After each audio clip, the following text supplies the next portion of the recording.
Hello दोस्तों। आज हम बात करने वाले हैं यू बैक्टीरिया। ठीक है। जो मोनेरा किंगडम है उसमें टू टू ग्रुप्स आते हैं, एक होता है आर्की बैक्टीरिया, एक होता है यू बैक्टीरिया।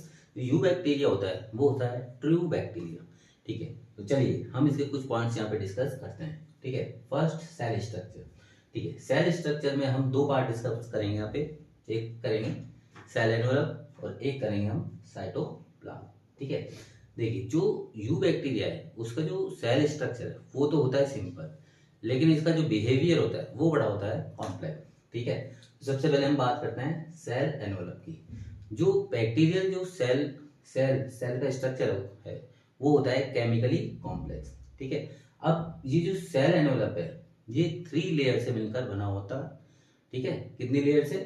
3 लेयर से मिलकर बना हुआ होता है, और ये तीनों ही लेयर्स वो एकदम टाइटली अरेंज होती हैं। ठीक है। तो फर्स्ट जो लेयर होती है वो है ग्लाइकोकैलिक्स, यानी ये जो लेयर होती है वो सबसे आउटर मोस्ट होती है। इसके बाद आती है सेल वॉल, इसके बाद आती है सेल मेम्ब्रेन।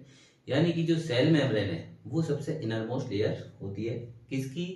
सेल एनवलप की। ठीक है। तो सबसे पहले बात करते हैं ग्लाइकोकैलिक्स। ठीक है। जो ग्लाइकोकैलिक्स है इसमें भी हम बात करेंगे कि इसमें भी ये कैसी होती है? दो तरह की होती है, एक होती है कैप्सूल और एक होती है स्लाइम लेयर। देखिए, जिस बैक्टीरिया के ऊपर कैप्सूल लाइक स्ट्रक्चर प्रेजेंट होगा, ठीक है, उस बैक्टीरिया को हम बोलेंगे कैप्सुलेटेड बैक्टीरिया। क्या बोलेंगे? Capsulated bacteria.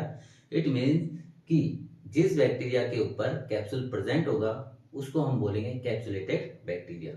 अब ये जो कैप्सूल है वो किससे बना हुआ होता है ये भी हमें मालूम होना चाहिए। ये बना होता है अननोन पॉलीसैकेराइड्स और पॉलीपेप्टाइड से। ठीक है।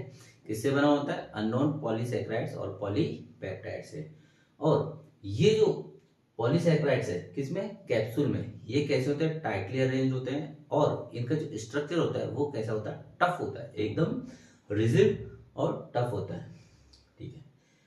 तो ये था कैप्सूल। अब जो कैप्सुलेटेड जो बैक्टीरिया होते हैं, ठीक है, उनका एक उनमें एक जनरली क्या होता है कि ये जो कैप्सुलेटेड बैक्टीरिया है वो जनरली कैसे होते हैं? पैथोजेनिक होते हैं। ठीक है। कैसे होते हैं? पैथोजेनिक होते हैं। और इसका क्या कारण है कि इनके ऊपर डब्ल्यूबीसी, इन बैक्टीरियाज के ऊपर डब्ल्यूबीसी अटैक नहीं कर पाते। ठीक है। तो ये थे कैप्सुलेटेड बैक्टीरिया। अब बात करते हैं स्लाइम लेयर। स्लाइम लेयर क्या होती है? जब ये पॉलीसैकेराइड्स लूजली अरेंज होते हैं तो इनको हम बोलते हैं स्लाइम लेयर। ठीक है। तो जो ग्लाइकोकैलिक्स थी वो कैसी होती है? या तो कैप्सूल टाइप हो सकती है या फिर स्लाइम लेयर के टाइप हो सकती है। अब बात करते हैं सेल वॉल। ठीक है। जैसा कि हमने पढ़ा था आर्की बैक्टीरिया में, आर्की बैक्टीरिया में पेप्टोग्लाइकेन पेप्टिडोग्लाइकेन कैसे होता है? एब्सेंट होता है। लेकिन यहाँ पर यू बैक्टीरिया में पेप्टिडोग्लाइकेन, या जिसको हम म्यूरिन बोलते हैं, वो प्रेजेंट होता है। ठीक है। अब ये जो सेल वॉल है हम इसको आर्टिफिशियली रिमूव भी कर सकते हैं। किसके हेल्प से? एक होता है लाइसोजाइम एंजाइम, उसकी हेल्प से हम इसको सेल वॉल को, जो बैक्टीरिया है उसके ऊपर से हम रिमूव कर सकते हैं।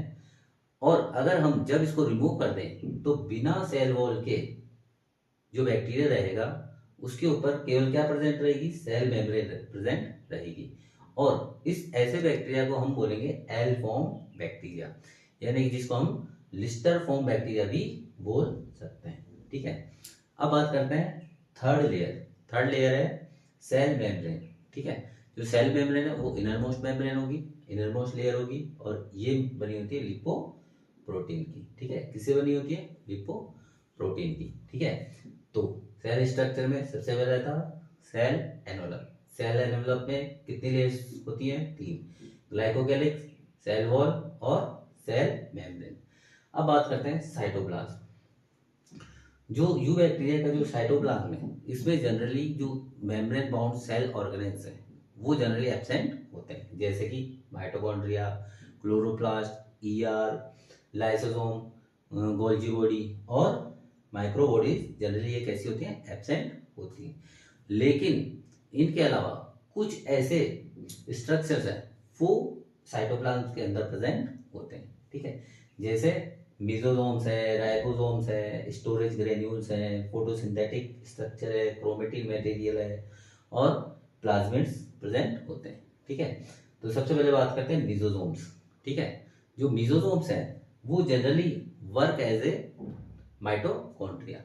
जो यू बैक्टीरिया के अंदर मीजोजोम्स हैं वो माइटोकॉन्ड्रिया की तरह वर्क करते हैं। ठीक है, इसके बाद करते हैं राइबोसोम। जो राइबोसोम्स है इसमें 70S टाइप का राइबोसोम प्रेजेंट होता है। ठीक है, कौन सा टाइप का? 70S टाइप का राइबोसोम इसमें प्रेजेंट होता है। Storage granules. ठीक है, इसमें जनरली 2 टाइप्स के स्टोरेज ग्रेन्यूल्स प्रेजेंट होते हैं। एक होता है ग्लाइकोजन ग्रेन्यूल्स और एक होता है वोलेटाइल ग्रेन्यूल्स। ठीक है, जो ग्लाइकोजन ग्रेन्यूल्स है वो करता है कार्बोहाइड्रेट का स्टोरेज। ठीक है, और जो दूसरा ग्रेन्यूल्स है, स्टोरेज ग्रेन्यूल है, वो जनरली आरएनए का स्टोरेज करता है, और RNA as a source of nitrogen और फॉस्फोरस। ठीक है, फोटोसिंथेटिक स्ट्रक्चर। ठीक है, इसमें कुछ फोटोसिंथेटिक पिगमेंट्स भी प्रेजेंट होते हैं, और जो जितने जो फोटोसिंथेटिक पिगमेंट्स हैं उनका एक ग्रुप होता है, उसको बोलते हैं क्रोमेटोफोर्स। ठीक है, क्या बोलते हैं हम? क्रोमेटोफोर्स।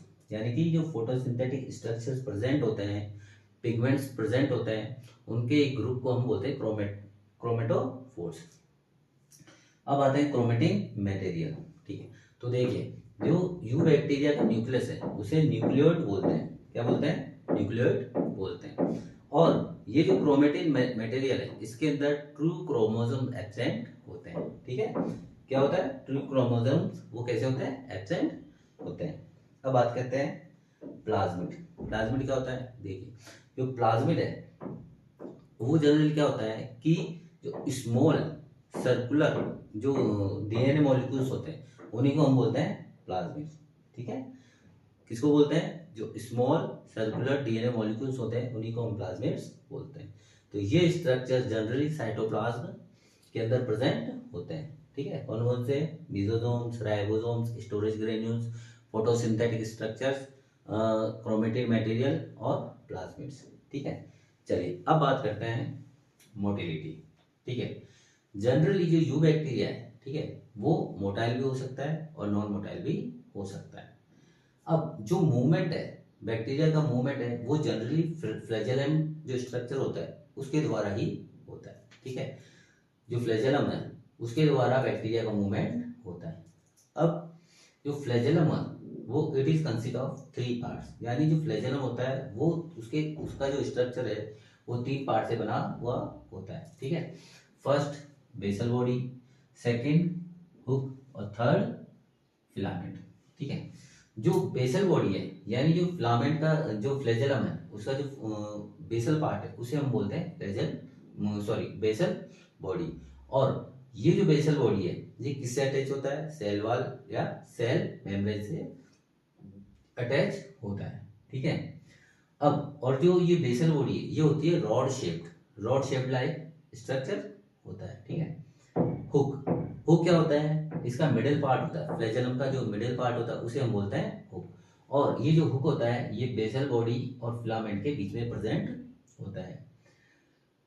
फिलामेंट जो इसका जो लास्ट पार्ट है, ठीक है, उसे बोलते हैं फिलामेंट। ठीक है, तो जो फ्लैजेलम है उसके जो 3 पार्ट्स होते हैं, बेसल बॉडी, हुक और फिलामेंट। ठीक है, अब बात करते हैं पिली एंड फिब्री। ठीक है, देखिए पिली क्या होती है? जो बैक्टीरिया है उसकी पूरी सेल वॉल पर numerous hair like structures present होते हैं। उन्हीं हेयर लाइक स्ट्रक्चर्स को पिली बोलते हैं। अब ये जो पिली होती है ये फ्लैजेलम से थोड़ी सी छोटी होती है, smaller than the flagellum. Okay, अब ये जो पिली है ये 2 टाइप्स के होते हैं, स्मॉलर और लॉन्गर और शॉर्टर पिली। जो लॉन्गर पिली होती है उसे हम एफ पिली या सेक्स पिली भी बोलते हैं, और जो शॉर्टर पिली होती है उसे इन्फेक्टिव पिली या फिब्री भी बोलते हैं। ठीक है, जो लॉन्गर पिली है जिसे एफ पिली या सेक्स पिली बोलते हैं ये जनरली एफ प्लस या जो मेल बैक्टीरिया है उन्हीं में पाई जाती हैं, और जनरली ये किस में हेल्प करती है? कॉन्जुगेशन में हेल्प करती हैं। तो लॉन्गर पिली क्या नाम होता है इसका? एफ पिली भी बोलते हैं या सेक्स पिली बोलते हैं। और ये जो डोनर बैक्टीरिया है या एफ प्लस या मेल बैक्टीरिया जिसको बोलते हैं उसमें प्रेजेंट होती हैं और हेल्प इन कॉन्जुगेशन। ठीक है, नाउ शॉर्टर पिली क्या होती है? जो शॉर्टर पिली है उसे इन्फेक्टिव पिली भी बोलते हैं, और ये जनरली अटैचमेंट में हेल्प करती है। ठीक है। साइज, अब देखिए साइज है, जो स्मॉलेस्ट बैक्टीरिया है वो कौन सा होता है, हीमोफिलस इन्फ्लुएंजी। ठीक है, इसका साइज होता है 0.2 से 0.3 इंटू 0.5 से 2.0 माइक्रोमीटर। और जो लॉन्गेस्ट बैक्टीरिया वो है एपिलोपिशियम फिशलसोनी, जिसका साइज कितना होता है 600 माइक्रोमीटर के लगभग होता है। ठीक है। अब बात करते हैं शेप ऑफ बैक्टीरिया। देखिए जो बैक्टीरिया की शेप है उसमें कई तरह की वेरिएशन देखने को मिलती है, और शेप के आधार पर बैक्टीरिया को भी 4 पार्ट्स में डिवाइड कर सकते हैं। एक कॉकस, बेसिलस, स्पाइरलम और कोमा शेप। कॉकस जनरली ये क्या होता है, स्फेरिकल शेप होता है, और जो कॉकस है वो उसमें मैक्सिमम रेजिस्टेंस देखने को मिलती है। ठीक है। एक होता है बेसिलस, ये होता है रॉड शेप्ड। कैसा होता है, रॉड शेप्ड होता है, और सबसे ज्यादा यही पाया जाता है। ठीक है। जैसे ई कोलाई, ठीक है, वो कैसा था, ई कोलाई। ठीक, इसका जनरल स्ट्रक्चर कैसे होता है, इस तरह का स्ट्रक्चर इसमें देखने को मिलता है। स्पाइरलम, ये स्पाइरल शेप्ड होता है, स्पाइरल वॉल्यूटेंस इसका जैसे एग्जांपल है, जैसे कि ये इस तरह से होता है। ठीक है, स्पाइरल शेप होता है। कॉमा, जैसे नाम से पता चल रहा है कॉमा, यानी कॉमा शेप, ये कैसा होता है, इस तरह का बना होता है कॉमा शेप। ठीक है, जैसे विब्रियो कोलेरी। ठीक है, ये इसका एग्जांपल है। चलिए अब बात करते हैं स्टेनिंग ऑफ बैक्टीरिया। एक साइंटिस्ट है H.C. ग्राम, उन्होंने क्या किया था कि बैक्टीरिया को स्टेनिंग के आधार पर 2 पार्ट्स में डिवाइड किया था। एक का नाम रखा ग्राम पॉजिटिव, एक का नाम रखा ग्राम नेगेटिव। ठीक है, अब इसका आधार क्या था, उन्होंने क्या किया, बैक्टीरिया को सबसे पहले क्रिस्टल वॉयलेट और उसके बाद में KI सॉल्यूशन से उन्होंने इसको क्या किया, स्टेन किया। स्टेन करने के बाद में उन्होंने उसको इथाइल एल्कोहल या एसीटोन से उनको वॉश किया। वॉश करने के बाद जिस बैक्टीरिया पर स्टेन रह गए उसको उन्होंने नाम दिया ग्राम पॉजिटिव, और जो उनका कलर था वो कैसा, पर्पल या वॉयलेट कलर। ठीक है, यानी ऐसे बैक्टीरिया जिनके ऊपर स्टेन करने के बाद और वॉश करने के बाद भी जो स्टेन रह गए, ठीक है, उन्हें नाम दिया ग्राम पॉजिटिव, और जो डिकलराइज हो गए उन्हें नाम दिया ग्राम नेगेटिव। ठीक है, और बाद में क्या हुआ कि जो ग्राम नेगेटिव बैक्टीरिया थे उनको बाद में और स्टेन किया गया, सेफ्रेनिन के द्वारा स्टेन इनको कर सकते हैं। ठीक है, अब बात करते हैं न्यूट्रिशन। ठीक है, न्यूट्रिशन जनरली क्या होता है, जो बैक्टीरिया होता है वो हेटरोट्रॉफिक होता है, लेकिन फिर भी न्यूट्रिशन के आधार पर ये बैक्टीरिया इनको 4 पार्ट्स में डिवाइड करते हैं, जैसे फोटोलिथोट्रॉप्स, फोटो ऑर्गेनोट्रॉप्स, कीमोसिंथेटिक ऑटोट्रॉप्स और हेटेरोट्रॉप्स। ठीक है, फोटोलिथोट्रॉप्स ऐसे बैक्टीरिया होते हैं जो अपने फूड बनाने के लिए लाइट एनर्जी का यूज करते हैं। ठीक है, और इनमें जनरली जो फोटोसिंथेटिक पिगमेंट है वो प्रेजेंट होता है। फोटो ऑर्गेनोट्रॉप्स, ठीक है। नेक्स्ट है chemosynthetic autotrophs. It means chemosynthetic, जैसे आपको नाम से पता चल रहा है, it is related to chemical, यानी कि ये अपना खाना बनाने के लिए लाइट एनर्जी का यूज नहीं करते, ये अपना खाना बनाने के लिए जो केमिकल्स है उनका यूज करते हैं। और ये जो केमिकल एनर्जी है ये कहाँ से प्राप्त करते हैं, ये ऑर्गेनिक या इनऑर्गेनिक जो कंपाउंड्स होते हैं उनको ऑक्सीडाइज करने के बाद में, जो ऑक्सीडाइज करने से ये अपनी केमिकल एनर्जी को यूज करते हैं। जैसे कि जैसे सल्फर बैक्टीरिया में इस H2S के ऑक्सीडेशन से सल्फर प्राप्त होता है। ठीक है, और एनर्जी और वाटर प्राप्त होता है। इसी तरह नाइट्रीफाइंग बैक्टीरिया, आयरन बैक्टीरिया। ठीक है, और फोर्थ है हेटेरोट्रॉप्स। ठीक है, जनरली मोस्टली क्या होता है, बैक्टीरिया कैसे होता है, हेटेरोट्रॉफिक होते हैं, ये अपना खाना खुद नहीं बनाते, ये डिपेंड होते हैं दूसरे ऑर्गेनिज्म के ऊपर। और जो ऑर्गेनिज्म है वो कैसे होते हैं, डेड ऑर्गेनिज्म होते हैं और लिविंग ऑर्गेनिज्म भी होते हैं, यानी कि अपना खाना डेड ऑर्गेनिज्म से भी प्राप्त कर सकते हैं और लिविंग ऑर्गेनिज्म से भी प्राप्त कर सकते हैं। ठीक है, तो ये हमने पढ़ा यू बैक्टीरिया के बारे में। ठीक है, चलिए अब बात करते हैं रेस्पिरेशन। देखिए यू बैक्टीरिया में जो रेस्पिरेशन होता है वो होता है एरोबिक और अनएरोबिक। ठीक है, 2 टाइप्स का होता है, एरोबिक भी होता है और अनएरोबिक भी होता है। जैसे कि हम जानते हैं एरोबिक मीन्स इसके लिए ऑक्सीजन मस्ट है, और anaerobic no need of oxygen, ठीक है। लेकिन जो एरोबिक है ये भी इसमें टू टाइप्स का होता है, एक होता है ऑब्लिगेट एरोबिक, ठीक है, ध्यान से सुनना, ऑब्लिगेट एरोबिक, एक होता है फैकल्टेटिव अनएरोबिक, ठीक। मीन्स ऑब्लिगेट मीन्स कि इसके लिए ऑक्सीजन जरूरी है, यानी कि इसके बिना, ऑक्सीजन के बिना जो ऑर्गेनिज्म बैक्टीरिया सर्वाइव नहीं करेगा। फॉर एग्जांपल एजिटोबैक्टर, ठीक है। अब बात करते हैं फैकल्टेटिव अनएरोबिक, मीन्स ये जो बैक्टीरिया है एरोबिक तो होते हैं लेकिन ये ऑक्सीजन की एब्सेंस में भी सर्वाइव कर सकते हैं, जैसे कि एसिडोबैक्टर एसिटी, ठीक है। तो ये था एरोबिक रेस्पिरेशन। अब बात करते हैं अनएरोबिक, ये भी टू टाइप्स का होता है, जैसे ऑब्लिगेट अनएरोबिक और facultative aerobic. Means obligate means कि इन्हें ऑक्सीजन की आवश्यकता बिल्कुल नहीं होती, जैसे क्लोस्ट्रीडियम बोटुलिनम, ठीक है। अब फैकल्टेटिव एरोबिक, इसका मतलब होते तो अनाएरोबिक हैं लेकिन ये ऑक्सीजन में भी, ऑक्सीजन की प्रेजेंस में भी ये रह सकते हैं, ठीक है। और ये जो बैक्टीरिया होते हैं इन्हें फर्मेंटेशन बैक्टीरिया भी कहते हैं, ठीक है, क्योंकि ये फर्मेंटेशन का प्रोसेस भी कर सकते हैं, जैसे लैक्टोबैसिलस और स्ट्रेप्टोकोकस, ठीक है। चलिए, तो ये था रेस्पिरेशन। अब बात करते हैं रिप्रोडक्शन, ठीक है, बात करते हैं रिप्रोडक्शन। रिप्रोडक्शन भी इसमें टू टाइप्स का होता है, एक होता है एसेक्सुअल रिप्रोडक्शन और एक होता है जेनेटिक रिकॉम्बिनेशन, ठीक है। अब सबसे पहले एसेक्सुअल रिप्रोडक्शन, ठीक है, ये इसमें टू टाइप्स का होता है, एक होता है बाइनरी फिशन और एक होता है एंडोस्पोर। तो बाइनरी फिशन हम जैसे हमेशा पढ़ते हैं, ठीक है। इसमें जो बाइनरी फिशन है इसमें बैक्टीरिया में सबसे ज्यादा जो रिप्रोडक्शन होता है वो होता है बाइनरी फिशन के द्वारा, ठीक है। अब बाइनरी फिशन में क्या होता है कि जो एक बैक्टीरियल जो सेल होती है उसमें सबसे पहले क्या होता है, उसका डीएनए का रेप्लिकेशन होता है। डीएनए का रेप्लिकेशन होने के बाद उसके अंदर, सेल के अंदर एक ट्रांसफर सेप्टम बनता है। ट्रांसफर सेप्टम बनने से जो बैक्टीरियल सेल है अपने दो प्रोजेनी में डिवाइड हो जाती है, और जो प्रोजेनी होते हैं वो जो मेन जो उनका जो जिससे बनते हैं उसके बिल्कुल आइडेंटिकल होते हैं, ठीक है। अब ये जो बाइनरी फिशन है, अगर मान ली फेवरेबल कंडीशंस, तो जो एक बैक्टीरियल सेल्स है वो लगभग 20 मिनट्स में बाइनरी फिशन कर सकती है, ठीक है। अब एंडोस्पर, एंडोस्पोर क्या होता है, ये जो रिप्रोडक्शन है एसेक्सुअल रिप्रोडक्शन जनरली होता है अनफेवरेबल कंडीशन पे, और ये जो एंडोस्पोर होता है, ये जो स्ट्रक्चर होता है ये हाईली रेजिस्टेंट होता है, ठीक है। ये कैसे होता है, हाईली रेजिस्टेंट होता है, और ये जो एंडोस्पोर है ये जो रेजिस्टेंट टू मतलब हाई टेम्परेचर, केमिकल, ठीक है, इनके प्रति हाईली रेजिस्टेंट होता है। अब बात करते हैं जेनेटिक रिकॉम्बिनेशन, ठीक है।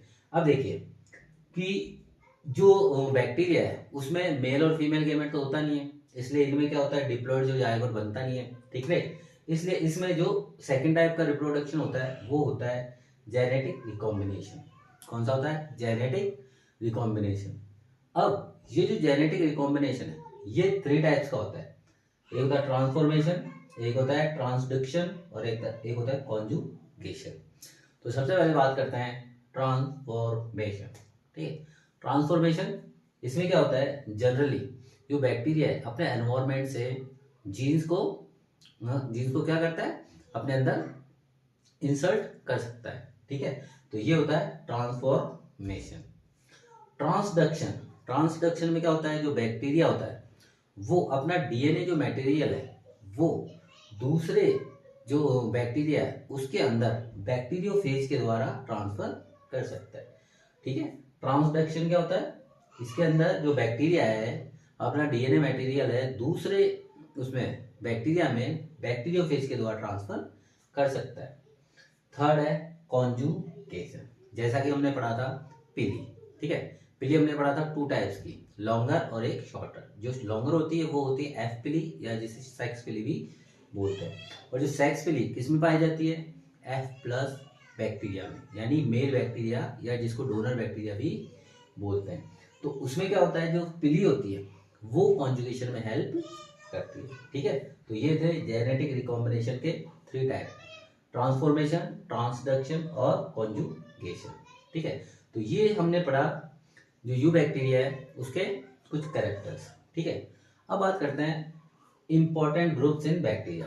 बैक्टीरिया है उसके अंदर कुछ इंपॉर्टेंट ग्रुप्स हैं, जैसे कि साइनोबैक्टीरिया जिसको हम ब्लू ग्रीन एल्गी भी बोलते हैं। इसके बाद माइकोप्लाज्मा और एक होता है एक्टिनोमाइसीट्स, ठीक है, जिसको हम रे फंगी भी बोलते हैं, ठीक है।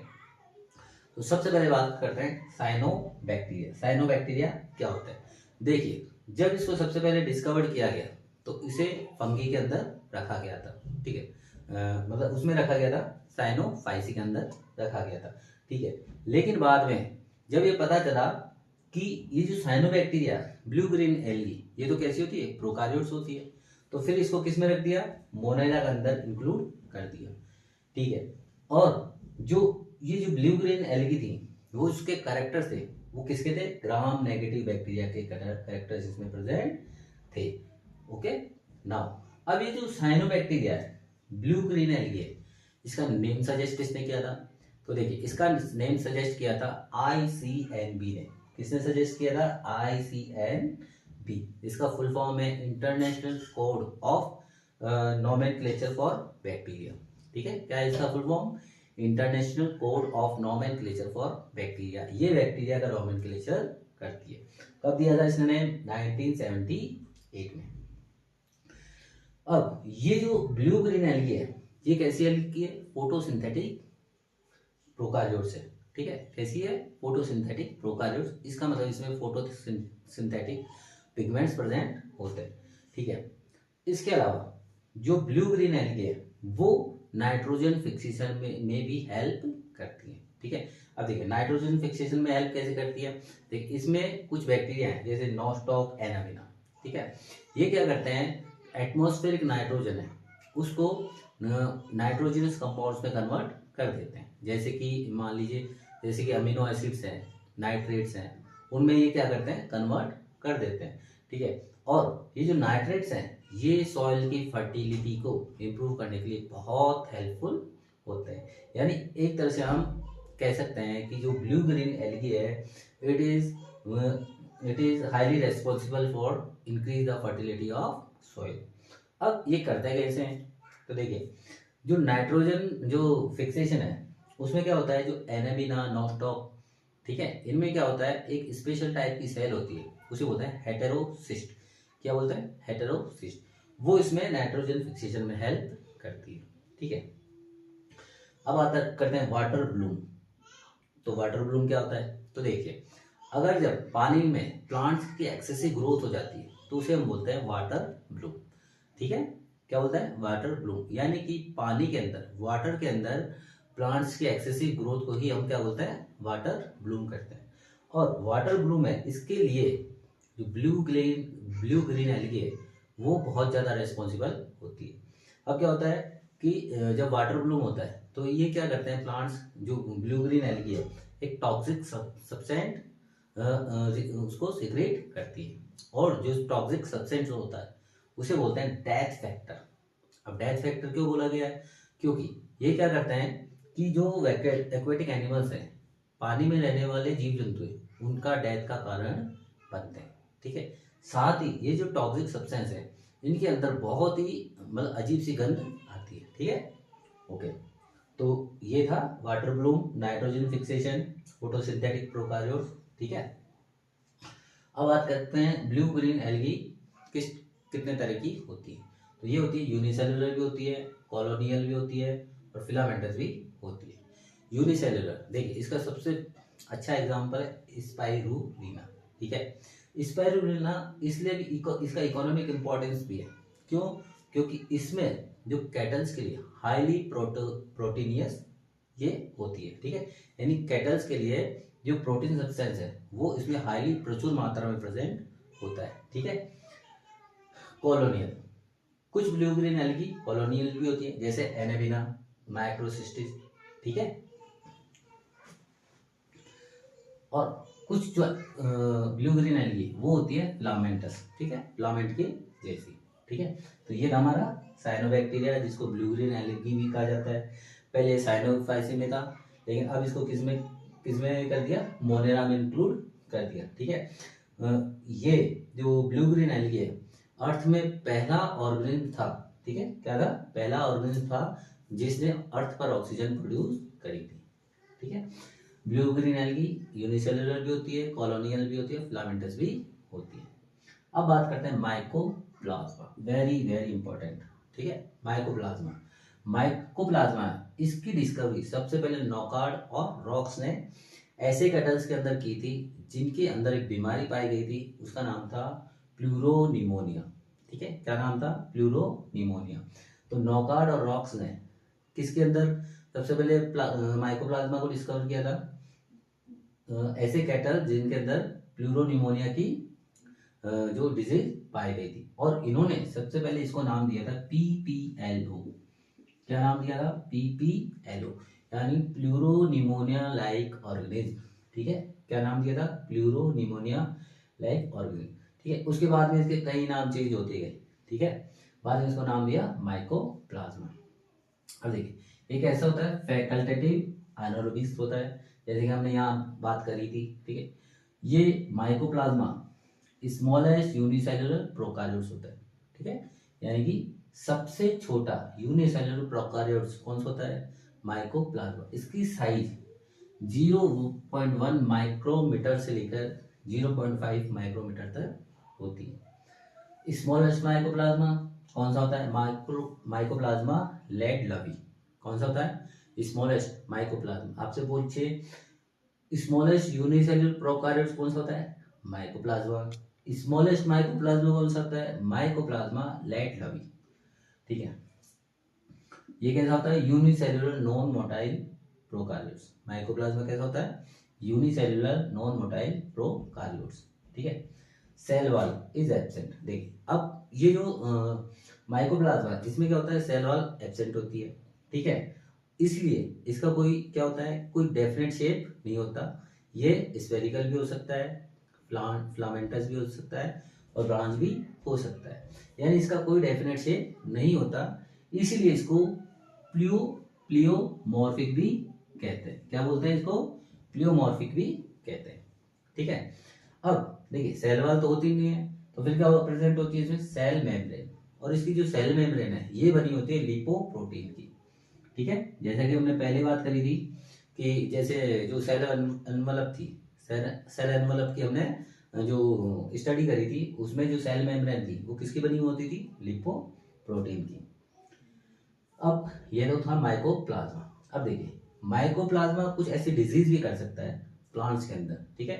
कौन कौन सी डिजीज कर सकता है, little leaf of brinjal, bunchy top of papaya, witches broom of legume, और एस्टर येलो ऑफ सनफ्लावर, ठीक है। यानी कि सनफ्लावर में ये डिजीज भी कर सकता है, ठीक है। तो ये इनकी डिजीज थी, ठीक है।